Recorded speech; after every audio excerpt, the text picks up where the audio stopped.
Hello, Augies Worldwide. I'm Dave Casler, amateur radio call sign KE0OG, here with another episode of Ask Dave. Today's question comes from James Griggs. He's KE2COX. Now, he has a problem that a lot of people face. Ham station here, antenna here, and a two-car garage in between. And it becomes a problem getting ground wires run around that driveway and so on. Now, you could run them around the other way. The coax, you can go from your shack up through the top of your garage down to a ground rod that is right outside, and where you've got your lightning arrestor, and connect that there. But don't put the bonding wire between your different grounds up above or in the house. You want to keep that outside at ground level. Now, there are several ways of doing this. Basically, you may want to consult an electrician, but probably more a gardener, because there is a way, a plumber knows how to do this too. There is a way to put a pipe under your driveway without doing anything to the driveway. It turns out that they use a mechanism on the front of the thing that bends, and every time it twists, it resumes the bend it had before. So when it's down here, it's bending like this and so on. And then, bam, you can go straight under with that. And then when you pull that out, you could put like a, schedule 40 1-inch or 2-inch pipe underneath there. And the ends of it are underground, so you can run your wires through that without any problem. Now, I do warn you in advance that this tube will fill with water. Even in Arizona, it's going to fill with water. It just does. There's no way out. If you want, you can drill drain holes in the bottom of the thing, but then in a flood, it probably would flow back into the pipe. Anyway, you'd have to talk to whoever could do this most inexpensively. Probably a plumber, somebody who does outdoor sprinkler pipes, or things like that, to get that tunnel put underneath there. And then you want to, and you can, run your coax in there. Your coax should come out of your shack, go right down to the ground, be attached to a ground rod that has a lightning arrestor, okay?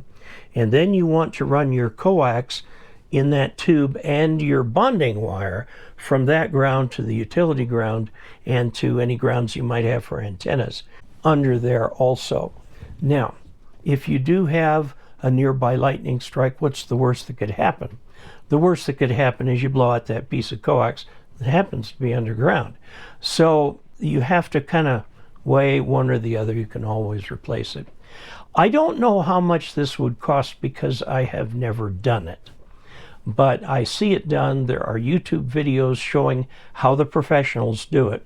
This is not kit that you want to get for yourself, because it's going to be expensive and you only use it once and all that kind of thing like that, unless you're going to go into business doing these for other people, but usually not.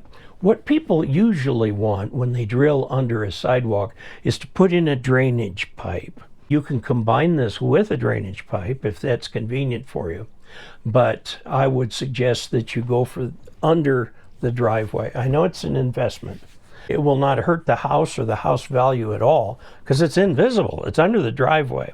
And they make sure when they do it that they're well under the driveway, because often under driveways is crushed rock or gravel or something like that. And you want to stay away from that. You want to go below it in the soil. Now, before you dig, call the number that you see with the sign before you dig.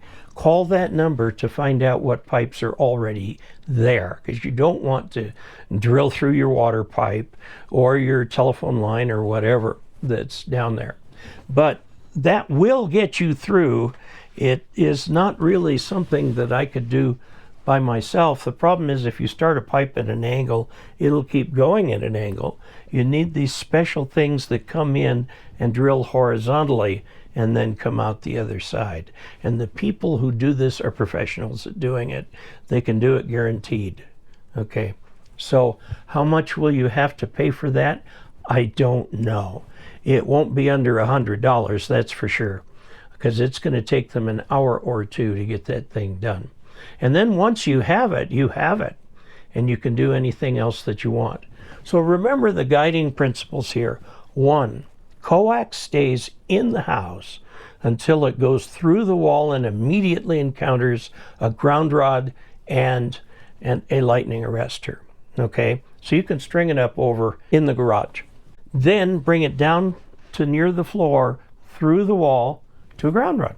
The ground rod can then be bonded to the utility ground, but don't forget, right outside your station, you want a ground rod to provide a ground for the equipment in your station. Okay, so there you have it. I hope that's helpful.